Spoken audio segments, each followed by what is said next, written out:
Welcome back to सिस्सी। मैं हूं के सिन्हा और हम लोग स्टार्ट करने वाले हैं ऑक्सफोर्ड करेंट इंग्लिश ट्रांसलेशन के सीरीज को, जिसमें जितने भी इस बुक में कॉन्सेप्ट है, जो चैप्टर्स है ट्रांसलेशन को हिंदी टू इंग्लिश या इंग्लिश टू हिंदी, उसको हम लोग करेंगे। और इसमें सारे कॉन्सेप्ट आपको ट्रांसलेशन के और जो ग्रामर के एक्चुअल कॉन्सेप्ट के बेसिस जो सेंटेंस चेंज होते हैं वो भी आपको देखने को मिलेगा। चलिए तो शुरू करते हैं। सबसे पहला हमारा चैप्टर है use of is am are. Use of is am are. सबसे पहली बात, इजेमार का यूज करना कहाँ होता है। सबसे पहली बात कि इजेमार का यूज करना कहाँ होता है, किस कंडीशन में इजेमार का हम यूज करेंगे। तो यदि सब्जेक्ट कुछ बनने का बोध करे या कुछ होने का बोध करे खुद, और when or subject denotes to being something, to being something, being something itself in present time। जब प्रेजेंट के टाइम में सब्जेक्ट कुछ होने का बात करेगा, कुछ स्वयं होने का बात करेगा, उस केस में हम किसका यूज करेंगे, तो इजेमार का यूज करेंगे। लेकिन इसका यूज करना कैसे है, इसका यूज करना कैसे है, तो देखिए सबसे पहले है इज का यूज। इज का यूज करेंगे सिंगुलर सब्जेक्ट के साथ। किस सब्जेक्ट के साथ, तो सिंगुलर सब्जेक्ट के साथ। किस सब्जेक्ट के साथ, सिंगुलर सब्जेक्ट के साथ। और अगला किसका यूज करेंगे, आर का। तो आर का जो यूज करेंगे हम, तो प्लूरल सब्जेक्ट के साथ। प्लूरल सब्जेक्ट के साथ।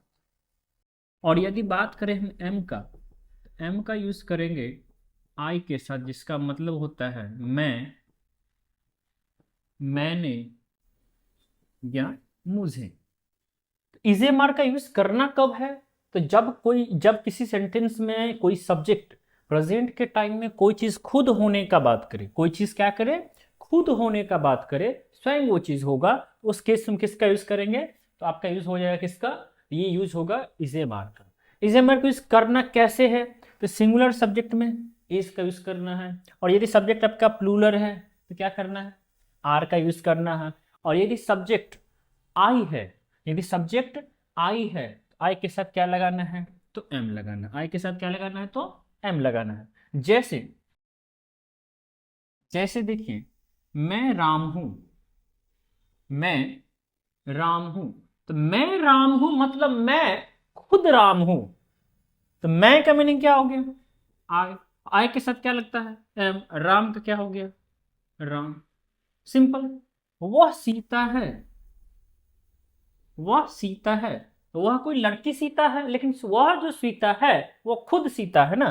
क्या हो जाएगा, she is Sita. She is she is Sita. तो जब किसी सेंटेंस में सब्जेक्ट खुद कुछ होने का बात करेगा प्रेजेंट के टाइम में, तब किसका यूज करेंगे, इजेमार का यूज करेंगे। और इजेमार का यूज कैसे करना है, सिंगुलर में इज का यूज करना है, प्लूरल में आर का यूज करना है, आई के साथ एम का यूज करना है। ये छोटे बच्चे जो 5, 6, 7, 8, 9 में हैं, उनका भी जो बेस वीक है उसको ये आपको हेल्प करने वाला। चलिए इसमें कंटिन्यू करते हैं आगे। आप इसको स्क्रीनशॉट लेकर के वीडियो पॉज करके स्क्रीनशॉट ले सकते हैं। देखिए, अब सबसे मेन क्या है कि एक सेंटेंस लेते हैं, जैसे वह राम है, वह सीता है, वह घड़ी है, वे लोग ईमानदार हैं, मैं मदन हूं, मैं मदन हूं। तो अब इस टाइप के सेंटेंस को आप कैसे बनाइएगा। इस टाइप के सेंटेंस को देखिए, सबसे पहली बात कि सब्जेक्ट सिंगुलर हो तो इज लगाना है, सब्जेक्ट प्लूरल हो तो आर लगाना है, सब्जेक्ट एक से आई है तो एम लगाना है। तो यहाँ पे वह तीनों वह का मीनिंग क्या क्या हो जाएगा, सो देखिए वह का 3 मीनिंग।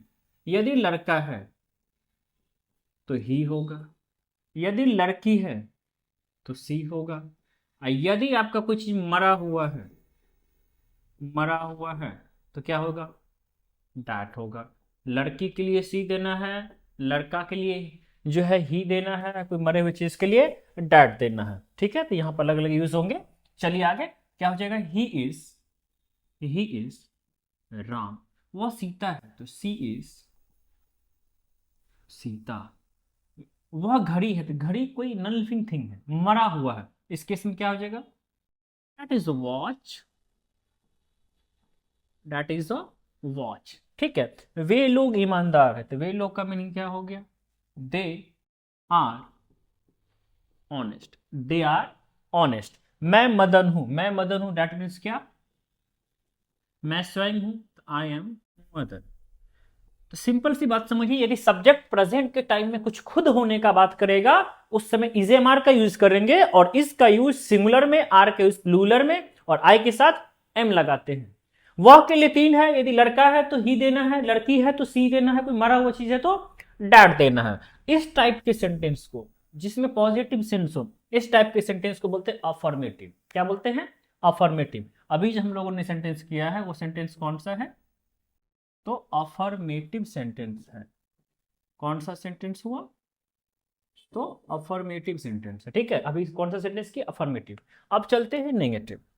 अब कौन सा सेंटेंस कुछ देखेंगे, चलिए अब देखते हैं नेगेटिव सेंटेंस की ओर। नेगेटिव सेंटेंस कैसे होगा, अब हम लोग देखेंगे नेगेटिव की ओर।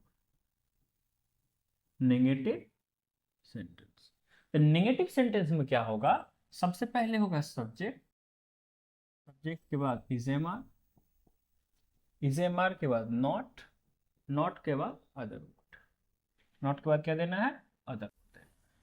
ठीक है, चलिए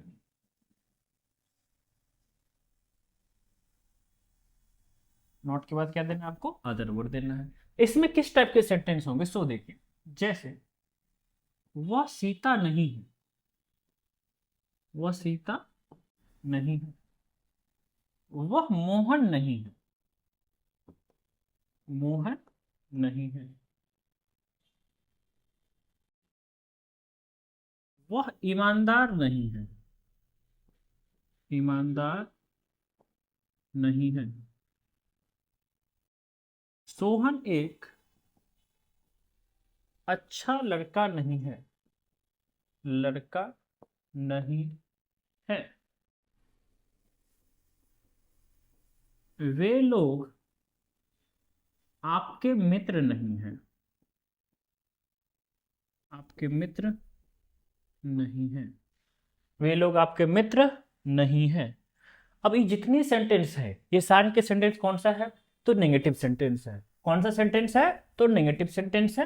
नेगेटिव सेंटेंस सबसे पहले क्या देना है, सब्जेक्ट देना है। तो वह सीता नहीं है, इसका मतलब क्या हुआ, इसका मतलब वो कोई लड़की है, तो लड़की है मतलब क्या, she is not Sita, she is not Sita. वह मोहन नहीं है, दैट मीन्स क्या, ही इज नॉट मोहन। फिर इसके बाद क्या, वह ईमानदार नहीं है, दैट मीन्स क्या, ही इज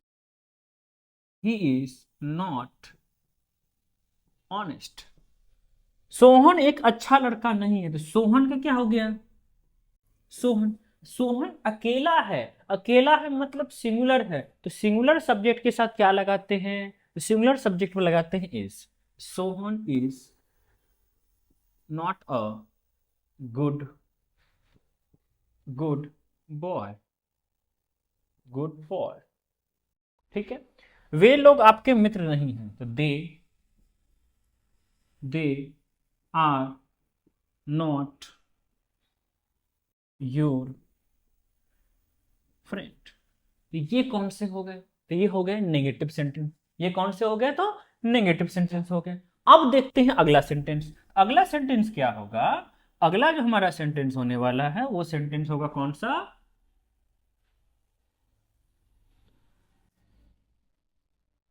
अगला हम सेंटेंस करने वाले हैं इंट्रोगेटिव। कौन सा सेंटेंस? Interrogative sentence. इंट्रोगेटिव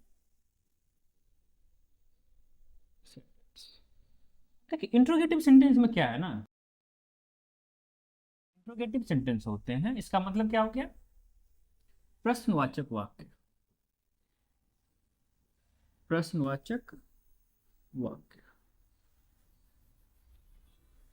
प्रश्नवाचक वाक्य। तो अब ये प्रश्नवाचक वाक्य क्या होता है? प्रश्नवाचक वाक्य मतलब हुआ ऐसा कोई सेंटेंस जिसमें प्रश्न किया जाए, क्वेश्चन किया जाए। तो क्वेश्चन हमेशा देखिएगा दो तरीके का होगा। जैसे आप देख सकते हैं गांव घर में एक बाबा आते हैं और बाबा को पूछते हैं बउआ पढ़ने में पास हो जाएगा, मैट्रिक है, मैट्रिक एग्जाम पास होगा? तो बच्चा बोलेगा हाँ। जो बैल हो तो क्या बोलेगा? हाँ। मैथ कमजोर है ना? Yes yes. आप उससे पूछिए कौन सा चैप्टर कमजोर है, क्या वो बता पाएगा? नहीं बता पाएगा। दैट मीन्स क्या, वो वही क्वेश्चन पूछता है जिसका आंसर वो बैल जो है हाँ या ना में दे सके। तो जिन प्रश्नों का आंसर हाँ या ना में दिया जाता है that is called yes no interrogative sentence. Yes no interrogative sentence. जिस प्रश्नों का आंसर हाँ या ना में नहीं दे करके शब्दों में दिया जाए उसको बोलते हैं WH word interrogative sentence. WH word interrogative sentence. तो यस नो में स्ट्रक्चर क्या होगा? सो देख लीजिए, यस नो की बात करें तो यस नो का स्ट्रक्चर क्या होगा? यदि हम यस नो की बात करें तो सबसे पहले क्या होगा? इजेमार होगा, इजेमार होगा। इसके बाद क्या होगा? सब्जेक्ट होगा। इसके बाद क्या होगा? अदर वर्ड होगा। लास्ट में क्या हो जाएगा? तो क्वेश्चन मार्क हो जाएगा। ठीक है। WH की बात करें तो सबसे पहले क्या होगा? तो WH वर्ड होगा। इसके बाद क्या होगा? इजेमार होगा। इसके बाद क्या होगा? सब्जेक्ट होगा। सब्जेक्ट के बाद अदर वर्ड। लास्ट में क्या हो जाएगा? तो क्वेश्चन मार्क हो जाएगा। ध्यान रखना है आपको कि इंट्रोगेटिव सेंटेंस कितने प्रकार के हैं? तो दो प्रकार के हैं। प्रश्न हमेशा दो प्रकार के होते हैं। एक यस ऐसा प्रश्न जिनका आंसर हाँ या ना में दिया जा सकता है, तो that is called yes no interrogative sentence. जिसका आंसर शब्दों में देना पड़ेगा that is called WH word interrogative sentence. ठीक है। तो इस पे इसका स्ट्रक्चर क्या बनेगा? तो जो यस नो का स्ट्रक्चर है ना वो इजेमार से शुरू होगा। Is am are plus subject plus other word question mark. अब क्वेश्चन मार्क तो देखिए यहां पर देना ही है, यदि इंट्रोगेटिव है तो क्वेश्चन मार्क होना ही होना है। WH में WH word plus is am are plus subject plus other word. अब हम इसी पर देखेंगे, जैसे देखिए नॉर्मली कि यस नो की हम बात करें, एक टॉपिक, इसी टॉपिक को हम डिफाइन करते हैं यस नो को। तो यस नो में हमने क्या बोला कि इजेएमआर। सबसे पहले क्या आ गया? Is am are plus subject plus other word, है ना? Subject plus other word.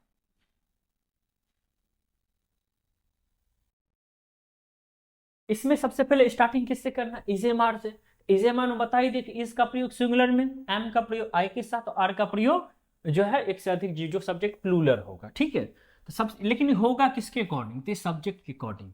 ये जो आपका इजेमार है ना, चाहे इज हो चाहे एम हो या आर हो, ये सभी का सभी किसके अकॉर्डिंग आएगा? तो सब्जेक्ट के अकॉर्डिंग। जैसे देखिए हम बता रहे हैं, क्या वह एक अच्छा आदमी है?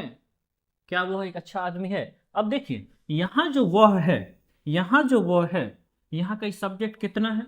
सिंगुलर है या प्लूरल है? तो ये तो सब, ये क्या है? सिंगुलर है ना।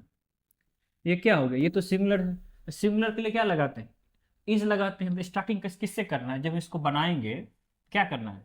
इज, वह का मीनिंग ही, एक अच्छा आदमी, एक अच्छा आदमी का ए गुड मैन, लास्ट में क्वेश्चन मार्क, तो लास्ट में क्वेश्चन मार्क हम दे देंगे। सिंपल सा हो जाएगा। ठीक है। चलिए आगे एक क्वेश्चन और हम देखें इस पे। तो क्या वे लोग, क्या वे लोग ईमानदार और नेक है? देखिए माय डियर स्टूडेंट्स, ध्यान से देखना है। क्या वे लोग, तो वे लोग जो सब्जेक्ट है वो प्लूरल है। वे लोग सब्जेक्ट क्या है? तो प्लूरल है। प्लूरल सब्जेक्ट में किसका यूज करना है? तो आर का यूज करना है। तो आर के यूज में देखिएगा कि सबसे सबसे पहले क्या हो जाएगा इसमें? Yes no are. वे लोग का मीनिंग दे ईमानदार का, ऑनेस्ट और का, एंड और जेंटल का, सॉरी नेक का, जेंटल। तो यस नो इंटरोगेटिव में सबसे पहले किससे शुरुआत करना है? इजेमार से। इजेमार के बाद सब्जेक्ट देना है, लेकिन सब्जेक्ट के अकॉर्डिंग ही, इसी सब्जेक्ट के अकॉर्डिंग ही इजेमार का जो है यूज करना है। इसके बाद अदर वर्ड या क्वेश्चन मार्क हम दे देंगे, ठीक है। अब इसी में कई कंडीशंस ये होते हैं, इसी में कभी कभी नेगेटिव वर्ड आते हैं, कभी कभी इसी में नेगेटिव वर्ड जोड़ देगा। जैसे देखिए, क्या मोहन बीमार नहीं है? इसके बाद क्या सोहन और मोहन, क्या सोहन और मोहन अच्छे नहीं है? अच्छे नहीं है। फिर देखिए, क्या हम लोग, क्या हम लोग अच्छे छात्र नहीं है? इसमें जितना भी सेंटेंस दिया गया है ना, ये सारे के सारे सेंटेंस यस नो इंट्रोगेटिव है। साथ में यस नो इंट्रोगेटिव के होने के साथ में ये क्या है? नेगेटिव भी है, यानी यस नो प्लस नेगेटिव है। लेकिन देखिए, स्टार्टिंग हमेशा किससे होगा? इजे मार से ही होगा। स्टार्टिंग किससे होगा? इजे मार से ही होगा। देखिए, वो भी सब्जेक्ट के अनुसार होता है। इज मोहन, इज मोहन नहीं है, बीमार नहीं है, तो पहले नॉट होगा, नॉट इल, नॉट इल। फिर क्या है? क्या सोहन और मोहन, सब्जेक्ट क्या है? प्लूरल है, तो क्या हो गया? आर हो गया। आर सोहन एंड मोहन अच्छे नहीं है, तो नॉट गुड, ये हो गया। फिर क्या हम लोग अच्छे छात्र नहीं हैं? तो हम लोग जो सब्जेक्ट है वो क्या है? प्लूरल है। हम लोग जो सब्जेक्ट क्या है वो प्लूरल है। क्या हो जाएगा? आर वी नहीं है, तो पहले क्या हो? सब्जेक्ट के बाद नोट होगा, नॉट गुड। अब देखिए, हम लोग हैं एक से अधिक, तो छात्र भी तो एक से अधिक होंगे ना, तो यहां पे क्या हो जाएंगे? स्टूडेंट्स, स्टूडेंट्स क्या हो जाएंगे? स्टूडेंट। तो ये कौन सा हुआ? ये हो गया आपका यस नो इंट्रोगेटिव। कौन सा हो गया? Yes no interrogative. और यस नो इंट्रोगेटिव में कौन सा हो गया? तो नेगेटिव हो गया। कौन सा हो गया? तो नेगेटिव हो गया, ठीक है। अब चलते हैं डब्ल्यू एच। इसमें एक वर्ड है W H, word interrogative sentence. W H word interrogative sentence, W H word interrogative sentence. इसमें सबसे पहले समझिए कि डब्ल्यू एच वर्ड क्या है। इसमें डब्ल्यू एच वर्ड क्या है? तो डब्ल्यू एच वर्ड क्या होगा? ऐसा कोई वर्ड जो पूरे सेंटेंस में क्वेश्चन क्रिएट करने का काम करेगा। ऐसा कोई सेंटेंस जिसमें, जो कि सेंटेंस में क्या करे? क्वेश्चन क्रिएट करने का काम करे, उसको क्या बोलेंगे? डब्ल्यू एच वर्ड बोलेंगे। क्या क्या होगा? जैसे व्हाट, क्या, व्हेन, कब, व्हाई, क्यों, हाउ, कैसे, वेयर, कहाँ, हाउ मेनी या हाउ मच। इसका मतलब क्या हो गया? कितने, ठीक है। तो ये सारे के सारे वर्ड क्या है? तो डब्ल्यू एच वर्ड है। अब इन डब्ल्यू एच वर्ड के बाद क्या देना है? इजे मार देना है। इन डब्ल्यू एच वर्ड के बाद क्या देना है? इजे मार देना है। इजे मार के बाद क्या देना है? सब्जेक्ट देना है। सब्जेक्ट के बाद क्या देना है? अदर वर्ड देना है। इसके बाद क्या देना है? तो अदर वर्ड देना है, ठीक है। इतना में किसी को दिक्कत है? बिल्कुल नहीं है। चलिए इस पे सेंटेंस भी देखते हैं। जैसे दिया रहेगा, वह कैसे बीमार है, वह कैसे बीमार है, या वह क्यों ईमानदार है। अब देखिए, ये जितने भी प्रश्न है ना, इन सभी प्रश्नों का आंसर हम हाँ या ना में नहीं दे सकते, बल्कि शब्दों में डिफाइन करना पड़ेगा। क्यों है, कैसे है, कहाँ है, तुम कैसे हो, तुम कहाँ हो, क्यों रो रहे हो, क्यों खा रहे हो, क्यों जा रहे हो, ये सारे के सारे सेंटेंस क्या है, तो WH के हैं, सबके सब क्या है, वो WH के हैं। तो WH वाला में सबसे पहले क्या देना है, तो WH वर्ड देना है। WH वर्ड कौन सा हो गया, WH वर्ड देखिए इसमें हो गया कैसे, तो कैसे का मीनिंग क्या हो गया, हाँ वह तो सिंगुलर है, अकेला है, क्या हो गया, इज ही। बीमार का मीनिंग क्या हो गया, इल, तो हाउ इज ही इल। वह ईमानदार क्यों है, तो क्यों का मीनिंग क्या हो गया, why is he honest, why is he honest. तो इस टाइप के सेंटेंस क्या हो गया आपके, तो WH इंट्रोगेटिव सेंटेंस। तो अभी हम लोगों ने कौन कौन से देखा है, अफर्मेटिव देखा है, नेगेटिव देखा है, यस नो देखा, यस नो नेगेटिव देखा, WH देखा, और इसमें एक और सेंटेंस ऐड कर लीजिए, इसमें और एक सेंटेंस ऐड कर लीजिए जो कि WH नेगेटिव में भी हो जाएगा। तीसरा, वह ईमानदार और नेक क्यों नहीं है। अब इस सेंटेंस को देखिएगा तो देखिए क्या सब होगा। सबसे पहले क्यों का मीनिंग क्या हो जाएगा, तो वाई हो जाएगा, क्या हो जाएगा, वाई। तो why is he, why is he ईमानदार का, ऑनेस्ट और का, एंड नेक का, जेंटल लास्ट में क्वेश्चन मार्क। ठीक है, अभी हम लोगों ने कौन सा देखा है, तो पहला जो चैप्टर है Oxford current English translation written by RK Sinha, तो इसमें क्या है, सबसे पहला चैप्टर यूज ऑफ इजेएमआर का ही है। और इजेएमआर का यूज कहां करना है, जहां सब्जेक्ट प्रेजेंट के टाइम में कुछ होने का बोध करे, वो भी खुद, उसमें क्या यूज करना है, इजेएमआर। सिंगुलर में इज, प्लूरल में आर, और आई के साथ एम का यूज करना है। और हम लोगों ने अफर्मेटिव, निगेटिव, इंट्रोगेटिव, इस सभी टाइप के सेंटेंस देख लिए। अब जब एक्सरसाइज बनाएंगे उसमें आपको सेंटेंस दिखाया जाएगा किस प्रकार से सेंटेंस को बनाया जाना। अब इससे आगे चैप्टर को कंटिन्यू भी कर सकते हैं। तब तक के लिए नमस्ते, मिलते हैं नेक्स्ट वीडियो। और नेक्स्ट वीडियो हमारा होने वाला है वॉच एंड वेयर के ऊपर। बहुत इंपॉर्टेंट टॉपिक होगा और बड़ी आसानी तरीके से बताएंगे। ठीक है, मिलेंगे नेक्स्ट वीडियो।